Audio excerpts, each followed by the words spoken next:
హే praise lord. ఈరోజు మనము లూకా సువార్త 15వ అధ్యాయాన్ని కలిసి చదువుకుందాము. మీ దగ్గర బైబిల్స్ ఉన్నట్లయితే దయచేసి వాటిని తెచ్చి చదవండి. ఒకవేళ లేనట్లయితే స్క్రీన్ మీద వాక్యం వస్తుంది, దాన్ని చూసన్నా చదవవలసిందిగా కోరుచున్నాను. లూకా సువార్త 15వ అధ్యాయము ఎంతో స్పెషల్. ఎందుకంటే రిమైనింగ్ ఏ గాస్పెల్‌లో గూడా లేని యొక్క ఈవెంట్స్ అన్నీ లూకా సువార్త 15వ అధ్యాయంలో మెన్షన్ చేయబడి ఉంటాయి. అవేంటి అంటే తప్పిపోయిన గొర్రె గురించి, తప్పిపోయిన నాణెం గురించి, తప్పిపోయిన కుమారుని గురించి. మనందరికీ తప్పిపోయిన కుమారుని యొక్క స్టోరీ తెలుసు కదా! ఒక కుమారుడు తన తండ్రి అంటే ఎంతో చెడిపోయి తన తండ్రిని నా ఆస్తి నాకిచ్చేసేయి అంటాడు. అప్పుడు తండ్రి ఏం మాట కూడా మాట్లాడకుండా ఇచ్చేస్తాడు. తన ఆస్తిని తనకిచ్చేస్తాడు. కానీ ఆ కుమారుడు ఆ ఏజ్‌లో తెలిసి తెలియక చాలా తప్పులు చేసేసి ఆ ఉన్న ఆస్తంతా అవగొట్టేసి ఎంతో లోకంకి చెడిపోతాడు. తర్వాత తన దగ్గర ఏం మిగలదు. మిగలకుండా ఉన్నప్పుడు పందులు మేపుతా ఉంటాడు. అక్కడ తినడానికి ఫుడ్ కూడా లేనప్పుడు ఒక చిన్న థాట్ వస్తది. అరే! నా తండ్రి దగ్గర సేవకులుంటారు. వాళ్ళకైతే ఫుడ్డే కొరత లేదు. నాకు ఇలాంటి పరిస్థితి వచ్చింది. నేను అట్‌లీస్ట్ నా తండ్రి దగ్గరికెళ్ళి నేను సేవకుల్లా అన్న ఉంటానని బ్రతిమలాడుకుంటానని చెప్పేసి అనుకుంటాడు. తను ఎళ్తాడు. ఎళ్ళంగానే తండ్రి ఎంతో ఆప్యాయంగా, ప్రేమతో తనని కౌగిలించుకుంటాడు. కౌగిలించుకొని తను సేవకుడిగా ఉంటానంటాడు కదా! కానీ సేవకుడిగా ఉండనీయకుండా తనకి ఒక మంచి విందుని ఏర్పాటు చేస్తాడు. ఒక మంచి రోబ్ వేస్తాడు. అంటే మంచి పై వస్త్రం వేస్తాడు. సో, ఇక్కడ మనం తెలుసుకోవాల్సింది ఏంటంటే కొడుకు ఎళ్ళి నా ఆస్తి నాకిచ్చేయి అన్నప్పుడు తండ్రి ఒక్క మాట కూడా మాట్లాడకుండా ఇచ్చేస్తాడు. ఒక్కొక్కసారి దేవుడు కూడా మనం ఒక్కొక్కసారి కొన్ని విషెస్ మనకు కావాల్సినవి కొన్ని దేవుడి ముందర పెట్టినప్పుడు దేవుడు ఇస్తాడు. ఎందుకంటే నా కొడుకు అడిగాడు కదా! అని చెప్పేసి. కానీ దేవుడికి తెలుసు మనం ఆల్రెడీ తప్పిపోతున్నాం అని. కానీ బట్ స్టిల్ ఆయన ఎదురు చూస్తూ ఉంటాడు. మనం ఎప్పుడు తిరిగి వస్తామా అని ఎదురు చూస్తూ ఉంటాడు. అది సో, ఇదంతా మనము ఈ అధ్యాయంలో చూసుకుందాం. ఒకప్పుడు సమస్తమైన సుంకరులను, పాపులను ఆయన బోధ వినుటకు ఆయన దగ్గరకు వచ్చుచుండగా పరిసయ్యులను, శాస్త్రులను అది చూచి ఇతడు పాపులను చేర్చుకొని వారితో కూడా భోజనం చేయుచున్నాడని చాలా సణుగుకొనిరి. అందుకైన వారితో ఈ ఉపమానం చెప్పెను. మీలో ఏ మనుష్యునికైనను 100 గొర్రెలు కలిగి ఉండగా వాటిలో ఒకటి తప్పిపోయిన ఎడల అతడు 99 అడవిలో విడిచిపెట్టి తప్పిపోయినది దొరుకు వరకు దానిని వెదక్క వెళ్ళడా? అది దొరికినప్పుడు సంతోషముతో దానిని తన భుజముల మీద వేసుకొని ఇంటికి వచ్చి తన స్నేహితులను, పొరుగువారిని పిలిచి మీరు నాతో కూడా సంతోషించుడి, తప్పిపోయిన నా గొర్రె దొరికినదని వారితో చెప్పును కదా.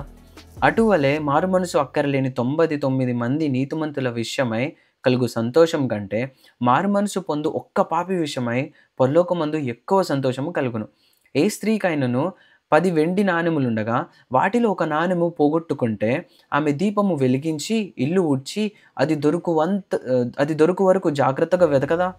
అది దొరికినప్పుడు తన చలకెత్తలను పొరుగువారిని పిలిచి నాతో కూడా సంతోషించడి, నేను పోగొట్టుకొని నా నాణెము దొరికినదని వారితో చెప్పును కదా. అటువలే మారుమనసు పొందు ఒక పాపి విషయమై దేవుని దూతల ఎదుట సంతోషము కలుగునని మీతో చెప్పుచున్నానని. మరియు ఆయన ఇట్లా నేను ఒక మనుష్యునికి 2 కుమారులుండ్రి. వారిలో చిన్నవాడు తండ్రి ఆస్తిలో నాకు వచ్చు భాగం ఇమ్మని తన తండ్రిని అడగగా అతడు వారికి తన ఆస్తిని పంచిపెట్టను. కొన్ని దినములైన తరువాత ఆ చిన్న కుమారుడు సమస్తమును కూర్చుకొని దూరదేశమునకు ప్రయాణమైపోయి అచ్చట తన ఆస్తిని దుర్వ్యాపారము వలన పాడు చేశాను. అదంతయు ఖర్చు చేసిన తర్వాత ఆ దేశమందు గొప్ప కరువు రాగా వాడు ఇబ్బంది పడసాగి వెళ్ళి ఆ దేశస్థులలో ఒకని చెంత చేరాను. అతడు పందులను మేపుటకు తన పొలములలోనికి వానిని పంపెను. వాడు పందులు తిను పొట్టుతో తన కడుపు నింపుకొని ఆశపడను గాని ఎవడునూ వానికి ఏమీ ఇయ్యలేదు. అయితే బుద్ధి వచ్చినప్పుడు వాడు నా తండ్రి యొద్ద ఎంతో మంది కూలివాండ్రకు అన్నము సమృద్ధిగా ఉన్నది, నేనైతే ఇక్కడ ఆకలికి చచ్చిపోచున్నాను. నేను లేచి నా తండ్రి యొద్దకు వెళ్ళి, తండ్రి, నేను పరలోకమునకు విరోధముగాను నీ ఎదుటను పాపం చేసితిని. ఇక మీదట నీ కుమారుడనని అనిపించుకొనుటకు యోగ్యుడను కాను. నన్ను నీ కూలివారిలో ఒకనిగా పెట్టుకొనుమని అతనితో చెప్పుదననుకుని లేచి తండ్రి యొద్దకు వచ్చాను. వాడింకా దూరంగా ఉన్నప్పుడు తండ్రి వానిని చూచి కనికరపడి పరిగెత్తి వాని మెడ మీద పడి ముద్దు పెట్టుకొనెను. అప్పుడు ఆ కుమారుడు అతనితో, తండ్రి, నేను పరలోకమునకు విరోధంగాను నీ ఎదుటను పాపం చేసిందని ఇక మీదట నీ కుమారుడనని అనిపించుకొనుటకు యోగ్యుడను కాను. అయితే తండ్రి తన దాసులను చూచి ప్రశస్త వస్త్రము త్వరగా తెచ్చి వీనికి కట్టి వీని చేతికి ఉంగరము పెట్టి పాదములకు చెప్పులు తొడిగించుడి, క్రొవ్విన పశువును తెచ్చి వధించుడి, మనము తిని సంతోషపడదుము. ఈ నా కుమారుడు చనిపోయి మరలా బ్రతికెను, తప్పిపోయి దొరికెనని చెప్పాను. అంతటా వారు సంతోషపడసాగిరి. అప్పుడు అతని పెద్ద కుమారుడు పొలములో ఉండెను. వాడు పొలము నుండి వచ్చుచు ఇంటి దగ్గరకు రాగా వాద్యములను నాట్యమును జరుగుట విని దాసులలో ఒకని పిలిచి ఇవి ఏమిటని అడుగగా, ఆ దాసుడు అతనితో, నీ తమ్ముడు వచ్చి ఉన్నాడు, అతడు తన యొద్దకు సురక్షితముగా వచ్చినందున నీ తండ్రి కొవ్విన పశువును వధించెనను. అయితే అతడు కోపపడి లోపలికి వెళ్ళనొల్లక పోయెను గనుక అతని తండ్రి వెలుపలికి వచ్చి లోపలికి రమ్మని బతిమాలుకొనెను. అందుకతడు తన తండ్రితో, ఇదిగో ఇన్ని ఏండ్ల నుండి నిన్ను సేవించుచున్నానే, నీ ఆజ్ఞను నేనెన్నడూనూ మీరలేదే. అయినను నా స్నేహితులతో సంతోషపడినట్లు నీవు నాకెన్నడూనూ ఒక మేకపిల్లనైనను ఇయ్యలేదు. అయితే నీ ఆస్తిని వేశ్యలతో తినివేసిన ఈ నీ కుమారుడు రాగానే వీని కొరకు క్రొవ్విన పశువును వధించితివని చెప్పాను.